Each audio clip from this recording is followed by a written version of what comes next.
Okay appam. So ಈ ಮಗು ಹಾಗೆ ಅಪ್ಪ ಬಂದು ರೆಗ್ಯುಲರ್ ಆಗಿ ಇವಾಗ ಒಂದು 11 days ಇಂದ ಬಂದು ರೆಗ್ಯುಲರ್ ಆಗಿ ಥೆರಪಿ ಮಾಡ್ತಾ ಇದ್ದಾರೆ. ಸೊ ಈ ಮಗುಗೆ ಬಂದು ಇವಾಗ ಒಂದು 3 years 4 years ಇಂದನೂ ಬಂದು ಸರಿಯಾಗಿ ನಡೆಯೋಕ್ಕಾಗಲ್ಲ. ಅವ್ರಿಗೆ ನರ್ವ್ಸ್ ಪ್ರಾಬ್ಲಮ್ ಇದೆ, ಹಾಗೆ ಸ್ಪೈನಲ್ ಕಾರ್ಡ್ ಕೂಡ ಪ್ರಾಬ್ಲಮ್ ಇದೆ. ಸೊ ಜಾಸ್ತಿ ದೂರ ನಡೆಯೋಕ್ಕಾಗಲ್ಲ. ಸೊ ಅವನಿಗೆ ಸ್ಟ್ರೆಂತ್ ಬಂದು ಕಡಿಮೆ ಇದೆ ಅಪ್ಪಮ್ಮ. ಸೊ ಇವಾಗ ಒಂದು 11 days ಥೆರಪಿ ಮಾಡಿ ಅವನು ಇವಾಗ ಸ್ವಲ್ಪ ಪರವಾಗಿಲ್ಲ, ಚೆನ್ನಾಗಿ ನಡೀತಾ ಇದ್ದಾನೆ. ಅವರ ಮಸಲ್ಸ್ ಎಲ್ಲ ಬಂದು ಸ್ವಲ್ಪ ಸ್ಟ್ರಾಂಗ್ ಆಗ್ತಾ ಇದೆ. ಸೊ ಇವಾಗ ಒಂದು 11 days ಅಲ್ಲಿ ಅವರು ಒಂದು ಬೆಸ್ಟ್ ರಿಸಲ್ಟ್ನ ತೊಗೊಂಡಿದ್ದಾರೆ. ಅವ್ರಿಗೆ ಏನೆಲ್ಲ ಇಂಪ್ರೂವ್ಮೆಂಟ್ಸ್ ಆಗಿದೆ ಅಂತೇಳಿ ಅಪ್ಪ ಹೇಳ್ತಾರೆ, ಕೇಳಿಸ್ಕೊಳ್ಳಿ.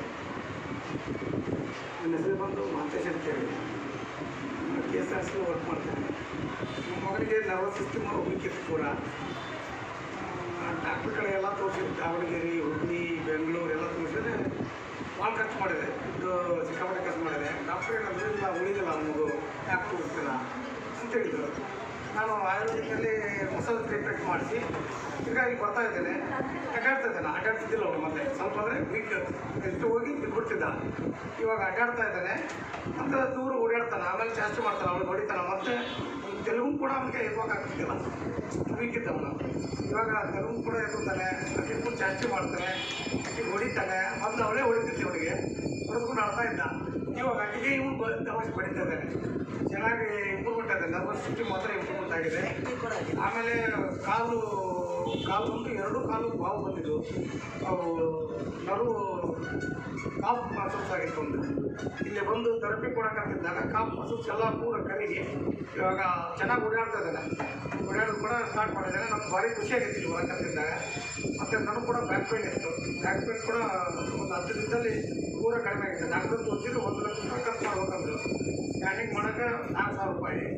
ಆಮೇಲೆ ಅದು ಇದನ್ನು ನರ್ವಸ್ ನೋಡೋಕ್ಕಾಗೈತೆ ಅಂತ ತೆಗೆದು ಸೆಟ್ ಮಾಡಿದ್ವಿ. 1 ಲಕ್ಷ ರೂಪಾಯಿ ಹೋಗ್ಬೇಕಂದ್ರು. ಬೇಡ ಅಂತೇಳಿ ಬರ್ತಾ ಇದ್ದೇನೆ. 10 ದಿನದಲ್ಲಿ ನನಗೆ ಒಳ್ಳೆ ರಿಸಲ್ಟ್ ಬಂದಿದೆ. ಯಾವುದು ನೋವಿಲ್ಲ, ಏನಿಲ್ಲ, ಭಾರಿ ಆರಾಮಾಗ್ತದೆ.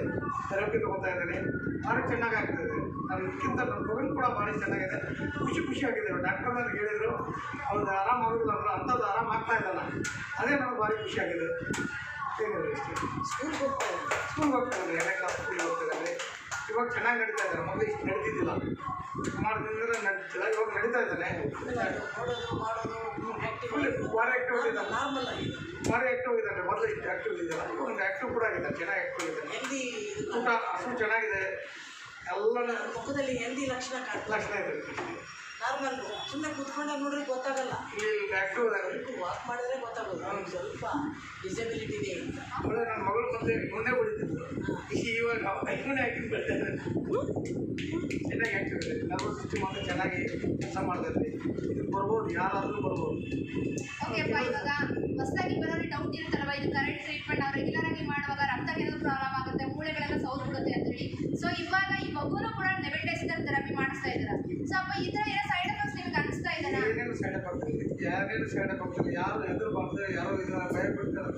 ಇದು ಬರಬೇಕು, ಯಾರೋ ಎದುರಿ ಬಿಡಬಾರ್ದು. ಇದನ್ನು ಇದು ಬಂದರೆ ಇನ್ನೂ ಇಂಪ್ರೂವ್ಮೆಂಟ್ ಆಗುತ್ತೆ. ನನ್ನ ಮಗ ಬರೀ ಬಂದು 8 ವರ್ಷನೇ ಇಷ್ಟು ಇಂಪ್ರೂವ್ಮೆಂಟ್ ಇದ್ದಾರೆ ಅಂತಂದರೆ ಇನ್ನು ವಯಸ್ಸಾದರೆ ಇಂಪ್ರೂವ್ಮೆಂಟ್ ಆಗ್ಬೋದು, ಭಾರಿ ಇಂಪ್ರೂವ್ಮೆಂಟ್ ಆಗ್ತಾರೆ. ದಯವಿಟ್ಟು ಆರಾಮಾಗಿ ಬಂದು ಇದನ್ನು ಮಾಡ್ಕೊಂಡು ಹೋಗ್ಬೋದು ಥೆರಪಿನ. ಹೊಸದಾಗಿ ಬರ್ತಕ್ಕಂಥ ಅಪ್ಪ ಅಮ್ಮನಿಗೆ ನೀವೇನು ಹೇಳಕ್ಕೆ ಇಷ್ಟಪಡ್ತೀರಾ? ಇದಕ್ಕೆ ಇಂಪ್ರೂವ್ಮೆಂಟ್ ಆಗ್ತೈತಿ, ಬರ್ರಿ, ಚೆನ್ನಾಗಿದೆ. ಇದ್ರಂಥದ್ದು ಡಾಕ್ಟರ್ ಕಡೆ ಹೋದರೆ ಸುಮಾರು ದುಡ್ಡು ಹಾಕಿ ಸಾಯಬೇಕು, ಗುಳಿಗೆ ತೊಗೊಂಡು ಸಾಯಬೇಕು. ಅದು ಬೇಡ. ಅದಕ್ಕಿಂತ ಇದು ಗುಳಿಗಿಲ್ಲ, ಏನಿಲ್ಲ, ಎಲ್ಲ ಫ್ರೀ ಟ್ರೀಟ್ಮೆಂಟ್. ಆಮೇಲೆ ಎಷ್ಟು ಚೆನ್ನಾಗಿ ನೋಡ್ಕೊತಾರೆ ಅಪ್ಪ ಅಮ್ಮ ಅಂತೇಳಿ. ನಮ್ಮ ಮನೆಯಾಗ ಕಾಳಜಿ ಮಾಡ್ತಾರೆ, ಅಷ್ಟು ಚೆನ್ನಾಗಿ ಕಾಳಜಿ ಮಾಡ್ತಾರೆ. ಆಮೇಲೆ ಬೆಡ್ಶೀಟ್ ಮಾಡ್ತಾರೆ. ನಮ್ಗೆ ಎಷ್ಟು ಸಂತೋಷದಿಂದ ಅಂದ್ರೆ ಒಳಗೆ ಬಂದರೆ ಆರಾಮಾಗಿ ಹೋಗ್ತಿಲ್ಲ.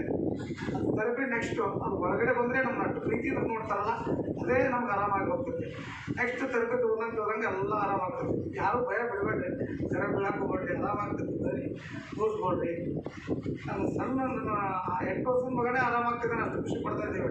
ನಾವು ಇಲ್ಲಿಗೆ ಬರೋಕ್ಕಿಂತ ಮೊದಲು ಡಾಕ್ಟ್ರ್ ಎಲ್ಲ ಏನು ಹೇಳಿದ್ರು, ಬದುಕೋದಿಲ್ಲಮ್ಮ, ಎಲ್ಲಿ ತೋರಿಸ್ಬೇಡ್ರಿ ಅಂತ ಹೇಳಿದ್ರು. ಲಾಸ್ಟ್ ಫೈನಲ್ ಅಂತೇಳಿ ಬಂದಿದ್ದೆ ನಾನು. ಬಂದು ಅವಾಗ ರಿಕ್ವೆಸ್ಟ್ ಮಾಡ್ಕೊಂಡು ಮೇಡಮ್ ಇದಕ್ಕೆ ಕಲಿಯೋದು ಹಾಕಿದ್ದೆ ನಾನು. ಹಿಂಗಾಗಿದ್ರಿ, ಹಿಂಗಂದ್ರು, ಇಲ್ಲ ಬರ್ರಿ ನೀವು ಅಂತಂದರು. ನನಗೆ ಬರೀ 10 ದಿನದಲ್ಲೇ ಅವ್ನ ಮಗಂದು ರಿಸಲ್ಟ್ ಚೆನ್ನಾಗಿ ಬರ್ತಾ ಇದ್ದಾನೆ. ಅವ್ನಿಗೆ ಇವಾಗ ಸ್ವಲ್ಪ ಕುಂಡ್ರದ್ದು ಅಂತಿದೆ ಟ್ರಬಲ್ ಇತ್ತು, ಅದು ಕೂಡ ಇಂಪ್ರೂವ್ಮೆಂಟ್ ಆಗೈತೆ ಅಂದ್ರೆ ನನಗೆ ಭರೋಸೆ ಐತೆ, 100% ಭರೋಸೆ ಐತಿ. ನಾನು ಅಂತೂ ಬಿಡೋದಿಲ್ಲ, ಟ್ರೀಟ್ಮೆಂಟ್ ಮಾಡಿಸ್ತೀನಿ. ನೀವು ಕೂಡ ಬರ್ರಿ, ಟ್ರೀಟ್ಮೆಂಟ್ ತೊಗೊಳ್ರಿ, ಆರಾಮಾಗ್ತೈತಿ. 100% ಆರಾಮಾಗ್ತದೆ. ಸೈಡ್ ಎಫೆಕ್ಟ್ ಏನೇನೂ ಇಲ್ಲ. ಒಂದು ಚೂರು ಕೂಡ ಸೈಡ್ ಎಫೆಕ್ಟ್ ಇಲ್ಲ. ಯಾವುದು ಕರೆಂಟ್ ಟ್ರೀಟ್ಮೆಂಟ್ ಎಲ್ಲ ಏನಿಲ್ಲ, ಒಳ್ಳೆ ಟ್ರೀಟ್ಮೆಂಟ್ ಇದು. ಇದರಂಥ ಟ್ರೀಟ್ಮೆಂಟು ಡಾಕ್ಟರ್ ದುಡ್ಡು ಕೊಟ್ಟು ಕೂಡ ಕೊಡಲ್ಲ, ದುಡ್ಡು ಕೊಟ್ಟು ಕೂಡ ಕ್ಯೂ ಹಚ್ಚಿ, ಹೌದೌದು ಕ್ಯೂ ಹಚ್ಚಿ ನಿಂದಿರ್ಬೇಕು ಡಾಕ್ಟರ್ ಕಡೆ ಹೋಗಿ. ಆಮೇಲೆ ಬೈತಾರೆ, ಬೇಸ್ಕೋಬೇಕು, ಟೈಮಿಂಗ್ ಇಲ್ಲ, ಟೇಬಲ್ ಇಲ್ಲ, ಏನಿಲ್ಲ. ಇಲ್ಲಿ ಬಂದರೆ ಟೈಮಿಂಗು ಕ್ಯೂ ಇಲ್ಲ, ಏನಿಲ್ಲ, ಆರಾಮಾಗಿ ಹೋಗ್ಬೋದು ನಾವು. ಮತ್ತು ಹಸು ಕೂಡ ಚೆನ್ನಾಗಾಗ್ತದೆ.